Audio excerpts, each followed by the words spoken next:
Do you think 304 phase, a hoe phase, do you think that is good, bad, or doesn't really matter? I don't think it's good. Okay, why? I think it's detrimental to your mental health. I don't want to offend people who do those things, but Be honest. I just think that's why we're here. I think you're blind when you're in it. What do you mean? I just think you're blind to real life when you're in it. Like, I don't think you've thought things out in an orderly fashion to be able to break them down into segments and then break down the steps of how you're going to achieve those segments in order to fill out the long run. And what I mean by that is your life. I don't think. Do you think it's the same for men?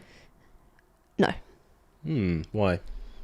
It depends how bad it is. I don't want to be saying men get distracted by sex more easily than women. Yeah, so it depends for me. Like, I feel like if, say, you meet a guy who is late 20s, early 30s, and when he was, say, 20 to 25, he was sleeping around with girls. As long as you can sense that he's kind of really not into that anymore, I think it's fine. And I do think it's kind of natural that guys fall into that. The guy falls into that. Well, it's fully intentional. I know it's fully intentional. Yeah, it is fully intentional. I guess I'm thinking in the sense of being a girl. Like, for me, I personally don't think you choose a hoe phase as a girl. I think you fall into it and then start saying you've chosen the hoe phase. But that's just my personal opinion. You don't think girls who, let's say a girl's been in a relationship for 4 years, she's just come out. Oh, that's a bit never different. Explored, and she's like, you know what? Yeah, I think I'm talking more like from my age, like, post 18. Sure. Honestly, I don't think it's possible to choose the hoe phase when you're that young. As a girl, I just think you're a bit too naive. I think stuff happens, and then to try and understand it, you go, "Oh, I've chosen this," but I don't necessarily. Do you not think some of our like social media narrative in terms of girls have like hot girl summer? Do you know what I mean? Like, do you not think that makes them? I didn't realise that hot girl summer meant like a hoe phase. I thought hot girl summer just meant like you're going to work out and get healthy and get the beach body for summer. But then when I think about it, I'm like, why do they want to look like that? Oh yeah, it's to attract guys. Yeah. I don't think it explicitly is like hot girl summer equals hoe phase, but hot girl summer means like the party phase, which usually comes with this promiscuous stuff. Yeah, I mean, like I've said it before on podcasts, I don't think promiscuity is good at all for girls. I don't think it's really good for guys either. Like, but I think there's limits to everything, and I just think the limit for a guy is way higher than it is for a girl. What does the limit for a guy look like? What would you say is like, well, that's too much, bro. You need to calm down. It's so, there's so many layers to it. 'Cause it depends on how old the guy is. Let's say, so you said 20 to 25, right? Let's say he's 24. He's 24. He's 24. So when you say limit, do you mean like in how many bodies do you mean? Like, well, you said there's a limit, right? So what does that look like? So if they are 24 and they're looking to get into a serious relationship, it doesn't really matter for me if they've been in a serious relationship before. I would like to think that they have had someone they've at least been somewhat committed to. Yes. Whether it be a talking phase or what, I would like to think that they've at least had something that they've stuck at for at least 6 months. And if outside of that, they've just been, getting out their in these dick streets wet here, there, and wherever. Like, I don't want to know. Don't tell me that. But as long as I can see that there's some kind of like commitment, I think if you're like 28 and you've never had anything serious, I'm like, you're like, what's happening? Are you just settling down now because you realise you're getting wrinkles, like, or have you actually thought this through? You need to be able to see if they've actually conceptualized what having a life partner means, and if they haven't conceptualized that, that's too far. So what would you say to the guy? Because I think there's an element of responsibility men feel before having a family. They have to be in a place, even a relationship, right? They have to be in a place where they can facilitate a relationship, especially financially, right? I'm not saying that he has to pay for everything and he feels that, but it's like guys do feel, oh, well, I can't get a girlfriend now because I can't really afford to take her on dates, and I can't really afford for us to do these nice experiences, which I know she's going to want, right? When another guy can. Why would I try and get into a relationship where I can't be the kind of partner, kind of man that I want to be to her? And obviously for most guys, most people, but especially most guys in their 20s, they're not earning good money. You know, they're still living at home, and, you know, they're still just trying to figure things out. Do you know what I mean? It's really, especially nowadays, it's really into their 30s. And even then, some people shift. Do you know what I mean? Yeah. So what would you say to the guy who maybe he's let's say he's 29 going on 30, and, you know, let's say he's kind of getting him stuff together, but he's never had a serious relationship because he feels he's never felt he's in a position to be the man he wants to be to the woman he chooses. Yeah, I mean, I think you would have to look at his past behaviour to see if that's actually true or not. So That's fair. how much self-development has he done? Can he prove that he's been doing that self-development and not just sleeping around? Yeah. You know, there's nothing to say he can't have fun and, you know, sleep with people, but knowing that he has been putting his stuff together would be really important. Yeah. What I would say is, don't make yourself miss out on something beautiful because you don't see yourself as worthy of that yet. And what I would say to the 29-year-old guy, me personally, I see time as an investment. So let's have this imaginary 29-year-old guy, sorry. He's done all of this. He's done his self-improvement, but he's just a bit nervous about getting into a relationship because he doesn't think he has the finances yet to be able to give the girl what he thinks she wants. If I saw that, me personally, you've ticked all the boxes already, even though you haven't done it. The fact that you have the intention, I'm willing to invest my time into you and offer you my undivided support because you want to do that. Right. I get that. So I think the intention is really important. The intention shows the potential. Exactly. It's all about potential and whether that can actually form into play. So there has to be a number of, you know, cases and evidence for me to see to be able to know that potential is leaning more towards actuality rather than just aimless potential floating around. It needs to be something that I can see, okay, that can fall into place, that can fall into place. And, you know, dates don't have to be anything extravagant. A date can be going for a coffee. A date can be, I really like going to markets on like a Saturday or a Sunday, walking around the market, maybe getting some street food. Like, we don't have to be going to, you know, the fanciest place in London. And the way I see it, if you're someone who you do have quite high tastes, that will run out.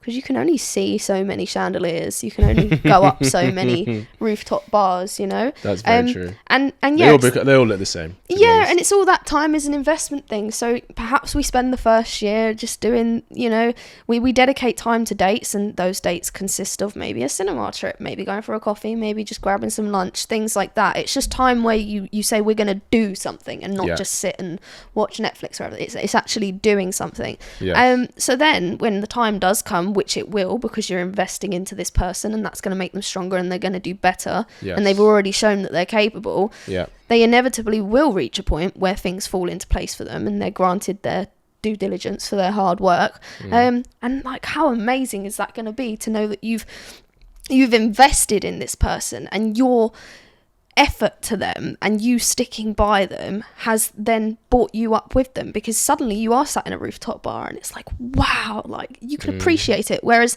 the guy and the girl who've only just got together and, you know, he's taken her out to a rooftop bar, she might have seen 50 other rooftop bars just like it before she started dating him. So to me, I would rather invest my time into someone so that they can develop, because I just think the top of the mountain is going to look so much better when you've climbed the mountain with that person. Yeah, no, I hear that. Instead of just getting a helicopter to the peak when the guys had to climb up all the way, and you're just getting a helicopter in, like, yeah, I'll come join you now. Like, I'm not about that. It's true, and I massively respect what you said. I think a lot of guys' experiences nowadays, especially because of Instagram promoting a certain lifestyle that I think is very attractive to a lot of people, especially to a lot of women. I think it is attractive. I love architecture, and I see, you know, all these fancy places, and I'm like, wow, like even the people at my work are like way above a class from me. So you know, we would go to these places for like Christmas parties, and I'm there like taking pictures of the lights just to show my dad, like, look at the chandeliers. I'm taking pictures of the gold cutlery to show my mum and dad, they've got gold cutlery. Like, you know. I think it's just I think guys don't see a lot of, at least on social media, I'm not saying it doesn't happen, but I think guys don't often see women that they would want choosing the guy who's not there yet. They see a lot of women choosing the men who are already there. Yeah. Do you know what I mean? Yeah. And it's even like... I do understand why women do that. I do understand, because you don't want to waste your time. We're on a much shorter time scale than men. Sure. You know, there is that urgency to know that, you know, if I find this partner, I'm going to be able to settle down and I'm going to be provided for. I understand the mentality. But I actually don't think that is the mentality behind it. I think that's what I would hope the mentality to be. I think really, plain and simply, it's just they're showing all of this. It's like advertising, isn't it? Social media, like, even if it's an advertisement or not, you see the best of lives and you think, I want that too. And I think simply it's just they want to be in these places and they want to be, you know, showered with gifts and all of this. I hear that.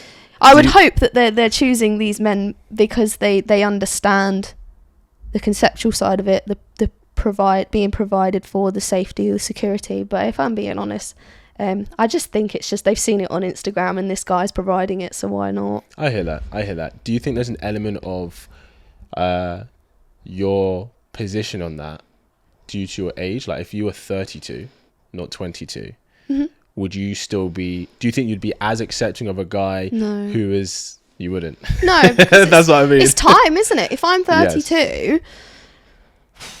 Oh, God, that thought really makes me depressed. Like, if I'm... Wow. Like, careful, half my viewers might... Nah, I'm joking. It's true.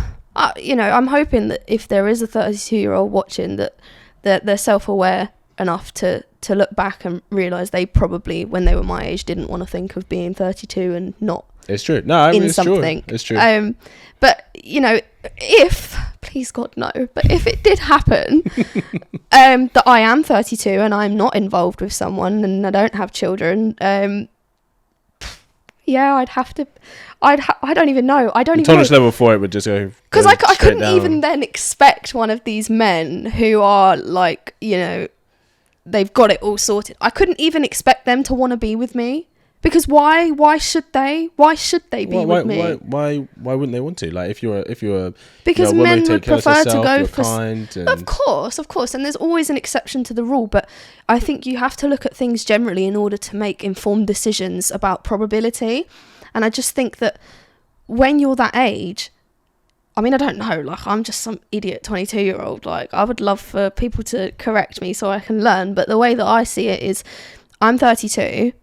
I've already lost my youth, which men value. I'm probably not as fertile. The infertile window is what, like 30 to 35, that you're less fertile. I think you lose like 90% of your eggs by the time that you're 30. I think it's 35. I've personally heard it's from 35. That's when it becomes significantly more difficult. Yeah. Yeah, I mean... I get what you're saying, but surely that just depends on the age of men you're looking at. So you might be 32, but to a 40-year-old, you're a young fine thing. True, I would go a lot older if I was 32. Do you know what I mean? I would go older and I would go established. Maybe the other 32-year-old guys, if they've got their shit together, because they're probably getting attention. Well, they'll be getting attention from any woman between the age of 22 to 40. Yeah, so I'd have to go older at that point. Yeah, I'd have to go older and they'd have to be established. And I don't mean they earn six figures. I mean, they've, you know, maybe they've got a place or they're in a position where they're ready to get a place. Yeah. They have money coming in. Yeah. And they have a bit of money saved up. Actually, the saved up part isn't even really a huge thing for me. It's more just, to me, if I see someone who has saved up, they think in terms of the future rather than just instant gratification. So for me, it's more of a signal of your values. But it's not really a make or break for me, because as long as there's money coming in, yes, we can start saving as a unit. Like, I don't necessarily want to take all your savings and share it between us. That's your work that you've done. If you want to share it with me, lovely, but that's respectable. I don't, you know, you've done that yourself and I've done what I can myself. And I just think the ultimate goal is, no matter what age you are, to come together, and whether you have savings or not, start building something, and you're doing it together. Teamwork makes the dream work. Yeah. How?